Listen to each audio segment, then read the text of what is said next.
You have felt it, an invisible tug at your spirit, a restlessness in your soul. A whisper that won't leave. The angels say, his heart is drawing near to yours again, not by choice, but by divine pull. This is not just about love. It's about purpose. You were chosen, not merely to love him, but to awaken something he has long buried. That quiet ache in his chest when your name crosses his mind? It's the call of his own soul, remembering who he is when he stands in the light of your gaze. You didn't force this. You didn't chase it. You simply existed in your truth, and that was enough to disrupt the walls he built. Enough to stir memories from past lives, dreams from realms not of this world. The angels reveal, you were the echo in his silence, the prayer he didn't know he made. They say he is walking back, not with confidence, but with trembling reverence, because he knows now, this is sacred. And you are not here to rescue. You are here to remind. You are the lighthouse, not the ship. He must sail to you on his own. As he moves through shadow, your light becomes the only truth he trusts. That's why he comes closer, even when he runs. Let this seal the moment, for I know the plans I have for you, declares the Lord. Plans to prosper you and not to harm you, plans to give you hope and a future. Jeremiah 29 verse 11, he was never taught how to hold something that didn't hurt him first. The angels show me walls, thick, silent, invisible, built from betrayal, sealed with abandonment. He's loved before, yes, but always from a place of defense. Not devotion. Not surrender. You entered his life like sunlight in a locked room. And he blinked, disoriented. Because love, when real, feels dangerous to those who've only known survival. He tried to label you. Push you into a familiar box. But your presence wouldn't stay small. Your softness was not weakness. Your silence was not emptiness. You became a mirror, and that terrified him. The angels whisper, he sees you, truly sees you. And it's too much. Because it means facing the parts of himself he's hidden for decades. He wants to love. But fear still speaks louder. Fear of not being enough. Fear of ruining what feels rare. Fear of letting you in, only to lose you. So he builds emotional mazes. Gets close, then vanishes. Smiles, then silences. Not because you're wrong for him, but because he doesn't yet know how to feel safe in what's right.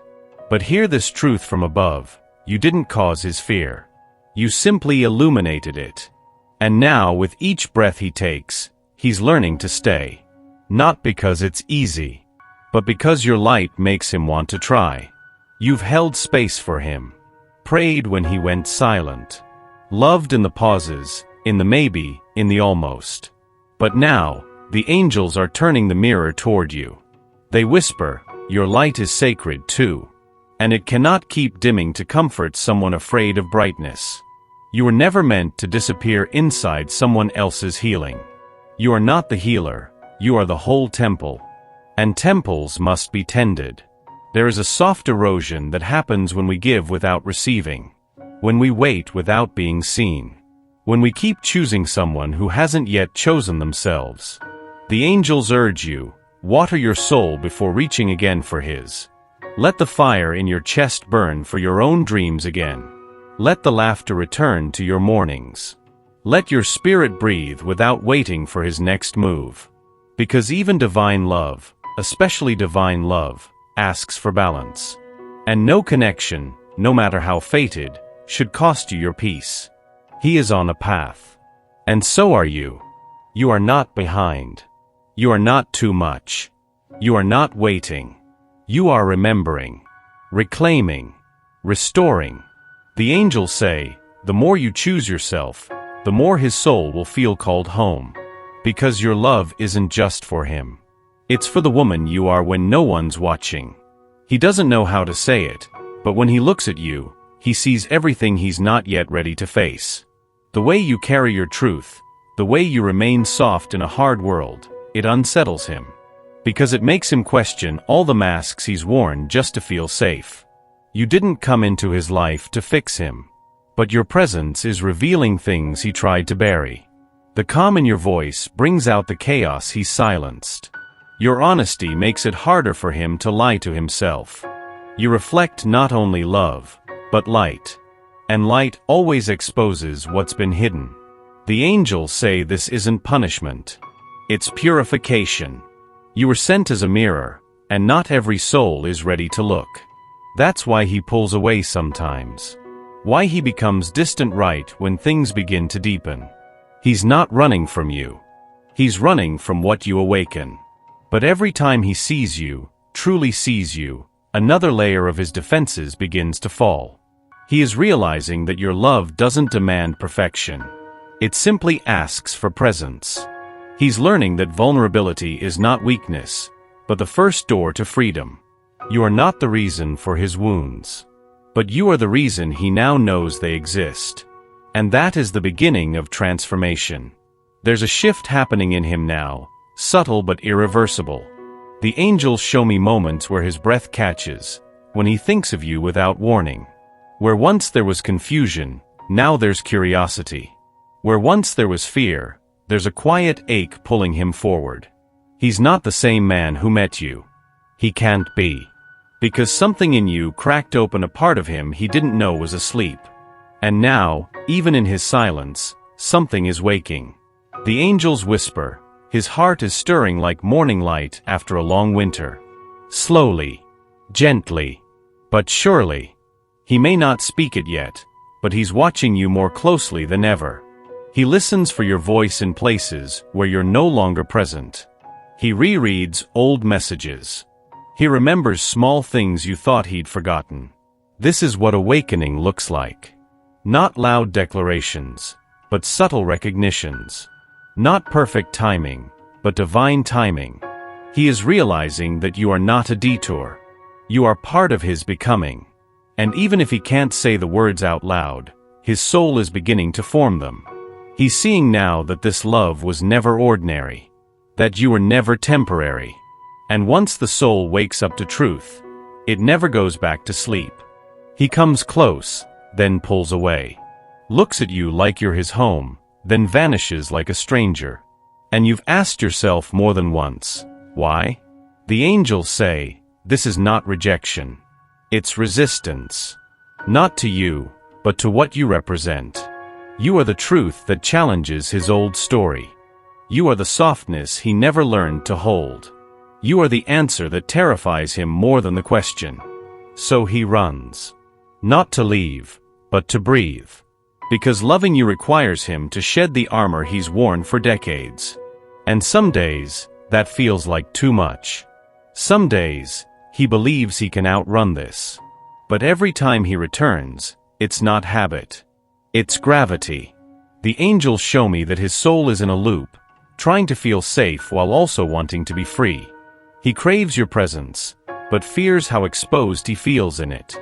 That's why he tests distance, only to find that absence hurts more than honesty. He doesn't mean to confuse you, but he is confused. Not about how he feels, but about what to do with what he feels. And that's a war he must fight alone. But the bond? It remains. Because love like this doesn't vanish. It waits. It teaches. It returns. There's a healing happening through you, and he may not have the words for it, but his heart knows. The angels say, your love is not noise, it's a frequency. A vibration that has been soothing his pain long before he ever admitted it was there. You didn't cure him. You didn't rescue him. You simply created space with a kind of compassion he didn't know was possible. That tenderness, the way you looked at him when he felt most unworthy in his own eyes, became a balm to wounds buried so deep, even he had forgotten their shape. You didn't force him to change. You reminded him he could. And now, your presence is the quiet place he returns to when the world becomes too loud. He may never confess how many times he's replayed your words in his mind, or how many nights he's fallen asleep imagining the safety of your arms. This isn't just attraction. It's remembrance. His soul remembers the safety of your spirit. The angels reveal, you were sent not to fix his story, but to rewrite the way he sees himself within it. That's what love does. It restores sight. It whispers, "You're not too broken to be loved." And in that, you became medicine. Not loud. Not grand. But lasting. Nothing is random. Not the timing. Not the silence. Not the aching spaces between what you hoped for and what is. The angels say, all of it, yes all, is part of a greater choreography. There's a divine map unfolding, even when you can't see the lines. You were never forgotten. This connection was written into your path long before you knew to ask for it. And now, as you wonder whether you should hold on or let go, heaven is aligning the unseen. The delays were never denials. They were divine delays, crafted not to punish, but to prepare. The angels are working with him, gently peeling away the layers that keep him from recognizing what you've known, that this isn't just a bond, it's a call. He may not yet speak the language of surrender, but his soul is learning. Piece by piece, he's beginning to trust that the door between you wasn't shut, it was just waiting for the right moment. And now, that moment is drawing near. The heavens say, walk gently. Stay open. Keep your faith rooted not in outcomes, but in the God who authored them. For we walk by faith, not by sight. 2 Corinthians 5 verse 7. He's not used to being seen. Not like this. Not by someone who doesn't flinch when the mask slips. You became a witness to his true self, his rawness, his breaking points, and instead of turning away, you stayed. That terrifies him more than rejection ever could. The angels reveal that his deepest fear isn't about you, it's about being loved while exposed. His heart has been conditioned to believe that vulnerability means danger, that letting someone in means losing control. But you didn't take, you offered. You didn't demand, you listened. And that's where the walls began to shake. This is why he falters. Why he goes quiet when things get close. Because being loved by you doesn't feel familiar, it feels divine. And sometimes, what is sacred can feel unbearable to someone who has only known conditional love. But still, he's changing. Not in dramatic declarations, but in the way he hesitates before pulling away. The way he looks back. The way he lingers just a little longer each time. The angels say, this is his reckoning. The soul's trembling before surrender. He wants to let you in. He just doesn't know how to do it without losing himself. So be patient. With him. With the process. Love is teaching him to trust. Love is teaching him to stay. Perfect love casts out fear. 1 John 4 verse 18. You've done more than wait. You've transformed through the waiting. And now the angels invite you to lay down the weight of the what-ifs and rest in the sacred certainty of this. What is meant for your soul will never miss you. You were never here to prove your worth. You were here to remember it. This connection, as intense and mysterious as it is, was never meant to steal your peace. It was meant to reveal your power. To show you what it means to love without losing yourself. He may still be finding his way. But you are already home. Within yourself. Within God. Within the quiet knowing that you are enough, even in the uncertainty. The angels say, stop waiting for permission to feel joy. This is your life, too. Not just his awakening, but yours. If he returns, it will be because he finally chose love over fear. But even if he doesn't, know this, you were not left behind. You were lifted higher. The soul never loses what belongs to it. It only releases what no longer serves its becoming. And love, real love, always circles back to where it can be received. Even if the path looks nothing like you imagined. Amen.